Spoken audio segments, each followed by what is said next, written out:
Bonjour à toutes et à tous et bienvenue dans Allez Café, le podcast pour te booster et parler de sujets divers axés sur l'amélioration de soi. Tout simplement, je t'invite à te préparer ton meilleur café avec ou sans sucre, avec ou sans lait et aussi à lâcher ton meilleur sourire.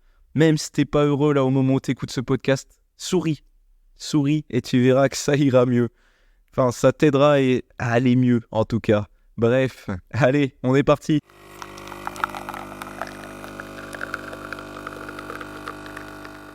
Alors, dans l'épisode d'aujourd'hui, on va aborder des astuces qui peuvent aider à booster votre autodiscipline.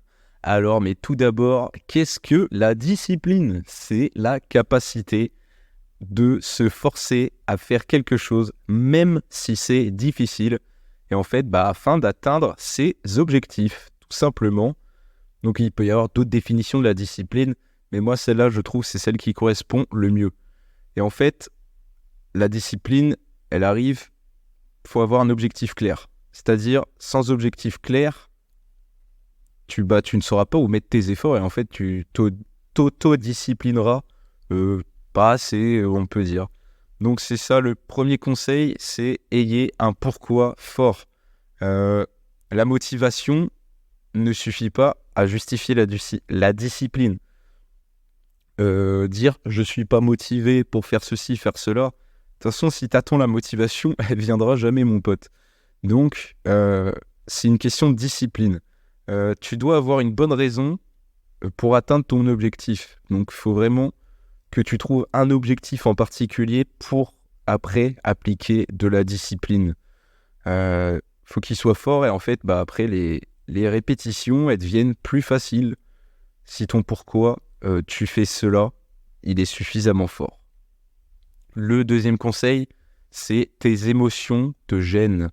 C'est-à-dire que les émotions, c'est l'ennemi de la discipline. Bien que tu devrais... tu n'as pas envie d'aller à la salle, tu veux du cheesecake, mais tu voulais perdre du poids. En fait, c'est les répétitions qui te maintiennent sur la bonne voie. Et en fait, ces répétitions, c'est ça. C'est celles que vous n'avez pas envie de faire qui vous maintiendront sur la bonne voie. Je m'explique. Je donne souvent le sport en exemple, c'est vrai. Quelqu'un qui va à la salle, c'est pas quelque chose, des fois, pour ceux qui sont pas passionnés par ça, quelque chose de simple. Mais en fait, ces répétitions que d'aller à la salle tout le temps, c'est elles qui vont te mener vers la bonne voie, même si tu n'avais pas envie de les faire. J'espère que tu m'as compris sur ce point-là. En troisième conseil, garde tes activités sur la bonne voie, donc c'est-à-dire détermine comment tu suivras les activités quotidiennes, détermine comment et à quelle fréquence tu seras rappelé de suivre tes tâches. Par exemple, avant de te coucher, passe en revue ta liste et note ce qui ne correspond pas à tes objectifs. C'est-à-dire, par exemple, tu te fais une to-do list de ta journée, des trucs que tu as à faire et passe en revue en fait ta liste et celles qui ne correspondent pas à tes objectifs, note-les et demain, fais une priorité de ne plus les refaire en fait, ces tâches-là, dont c'était pas ta priorité en fait. En quatrième conseil, je vais vous parler de la visualisation des objectifs. C'est-à-dire, visualise la réalisation de tes objectifs. C'est-à-dire, imagine l'émotion que tu auras quand tu auras ce fameux résultat que tu attends et pour lequel tu travailles depuis des mois, des années. Imagine l'émotion en fait attachée à ce résultat et tu verras que tu auras l'impression de presque avoir franchi cet objectif et en fait ça t'aidera peut-être mieux justement à atteindre encore plus vite ce résultat. J'espère que tu as compris la logique là-dedans. C'est-à-dire que plus tu sentiras ce que c'est d'atteindre cet objectif, plus tu croiras qu'il est peut-être atteint et donc agis chaque jour en fait pour le résultat souhaité et pour l'atteindre. Voilà. pour ce point-là. Je trouve qu'il est très important, franchement, ce point-là, parce que ça peut vraiment t'aider de visualiser une fois que l'objectif il sera atteint. Ça peut t'aider en fait à vouloir l'atteindre encore plus vite et encore plus te discipliner, tu vois, encore plus te buter à la tâche, comme on dit. Et voilà pour ce point-là. Pour le 5e, fais d'abord les tâches importantes, comme je disais tout à l'heure, priorise. En donnant la priorité à l'achèvement de la tâche la plus importante en premier, tu feras évidemment de grands progrès pour atteindre ton objectif principal.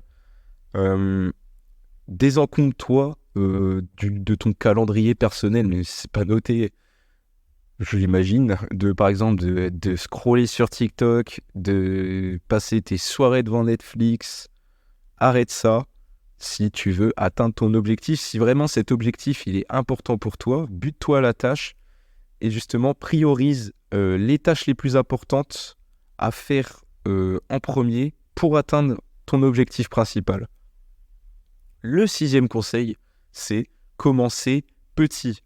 C'est-à-dire, si tu changes trop d'habitude souvent, tu seras assuré de revenir à tes anciennes habitudes. On rentre plus dans le terme de routine, je dirais. Dans ta routine, si tu changes ta routine plusieurs fois pour essayer d'atteindre l'objectif que tu veux, c'est un truc à se foirer tout simplement. Car si tu changes radicalement tout à chaque fois, en fait, t'es garanti que vu que ça n'a pas marché, tu vas dire bon, je refais comme avant. Et donc, c'est comme ça que justement, tu n'y arriveras pas. Ce que je vous conseille, c'est dans votre routine, si vous voulez la changer, notamment pour s'auto-discipliner, c'est faites changement par changement, c'est-à-dire un petit changement par-ci, un petit changement par-là dans votre routine, qui au final, votre routine fera qu'elle va s'améliorer. Identifiez les points de votre routine, je sais pas, le matin, tu ne déjeunes pas, imaginons, tu prends juste un café, et impose-toi un petit déjeuner avant de partir au travail ou avant de faire je ne sais quoi. Tu vois, c'est plein de petits trucs comme ça, tu les appliques petit à petit, et en fait, après, ça va vraiment être ancré dans ta routine, et c'est ce qui fera que ça va créer après une répétition d'une routine, et donc ça correspond à une autodiscipline en quelque sorte. Quand ça devient une routine, c'est le mieux, parce qu'en fait, tu n'as même plus l'impression de te forcer à faire les choses, vu que c'est dans ta routine, en fait, tout simplement. Le 7e conseil, c'est demande à tes amis de te tenir responsable. Dans le dernier épisode, je disais, faut pas trop parler des objectifs que l'on a. Donc ça, c'est vraiment quelque chose, moi, j'attache beaucoup d'importance. Mais tu peux utiliser un peu le contraire. Moi, franchement, je préfère pas parler tout court. Après, c'est mon caractère. Mais si t'aimes beaucoup parler de tes projets, tout ça, utilise tes amis pour te tenir responsable. Tes amis, ta conjointe, ton conjoint, de te tenir responsable de tes objectifs. C'est-à-dire, si t'es quelqu'un qui parle beaucoup et du coup qui parle beaucoup de ses projets, utilise la pression sociale comme motivation et en fait pour être à la hauteur de tes objectifs. Et en fait, si tu mets les autres responsables aussi, enfin, si tu demandes aux autres de te tenir responsable de tes actions, de tes projets, ça va te mettre une sorte de pression et en fait, pour ne pas les laisser tomber, tu vas tout faire pour réussir ce projet. J'espère que tu as compris le raisonnement. Donc, c'est-à-dire que tu peux utiliser aussi ça, si tu es quelqu'un qui aime beaucoup parler de tes projets, tu peux notamment utiliser ça en te demandant à ta conjointe, ton conjoint, tes amis, proches, de te tenir responsable de tes actions, tout simplement. Le 8e conseil, c'est ne t'attends pas à être parfait parce qu'il y aura toujours des jours où tu ne seras pas discipliné tout simplement et c'est pas pour autant que tu dois culpabiliser de ne pas avoir fait, de n'avoir rien fait. Imagine une journée, c'est un dimanche, t'as rien fait, t'es pas allé au sport, t'as passé ta journée dans ton lit, dans le canapé à regarder, je sais pas, Netflix, ouais. Je fais pas un placement de produit Netflix, hein. Mais imagine, oui, t'as passé une journée à rien faire, alors que toute la semaine, tu t'étais discipliné, Et ben en fait, ne culpabilise pas parce qu'il y a une journée où t'as vraiment rien fait, rien branlé. Le seul truc, c'est le lendemain, par contre, mon pote, faut recommencer. Faut pas recommencer à rien faire, hein. Faut recommencer à te rediscipliner, à re-aller, c'est pas français, à retourner à la tâche et à t'y buter tout simplement. C'est ça en fait, t'es pas parfait, de toute façon personne n'est parfait, donc culpabilise pas s'il y a une journée où tu t'es dit putain j'ai rien fait aujourd'hui, je suis vraiment une merde, c'est foutu. Non, c'est parce que t'arrêtes une journée. Bon, par contre, faut pas le faire trop souvent, mais en fait, culpabilise pas non plus d'avoir rien fait une journée. Le tout, c'est de recommencer le lendemain, par contre. Le lendemain, tu recommences et tu y retournes à la tâche, ok? Et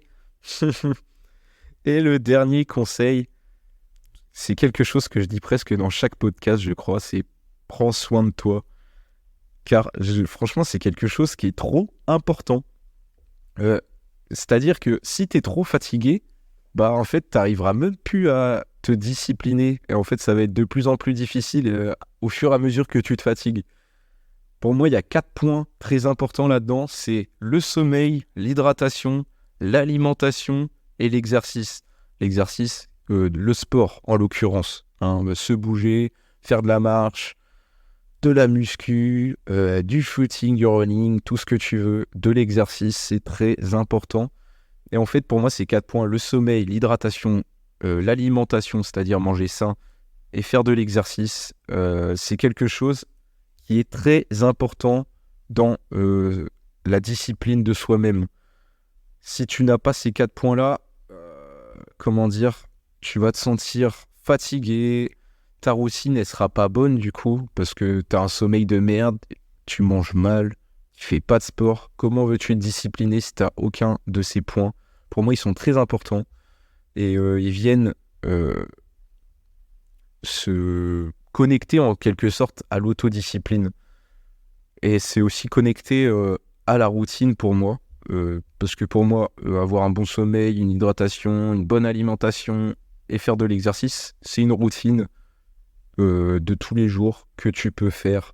Peut-être pas tous les jours faire du sport, mais au moins un jour sur 2, un jour sur 3, tu fais ton sport, tu manges bien. Manger bien, ça c'est tous les jours, hein, quand même. Bon. Bon, tu peux te permettre un petit McDo de temps en temps, mais voilà. Et pour moi, ça, c'est quelque chose de très important dans la discipline parce que si t'es trop fatigué, que physiquement, mentalement, ça va pas, t'auras tellement du mal à t'autodiscipliner, ça sera toujours dur.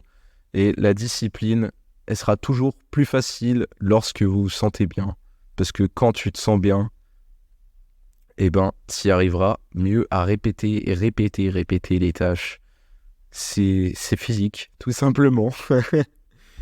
Donc voilà pour cet épisode. En tout cas, j'espère qu'il t'aura plu. N'hésite pas à t'abonner et à laisser une note au podcast sur la plateforme de ton choix si ce n'est pas déjà fait. C'est très important pour soutenir le podcast.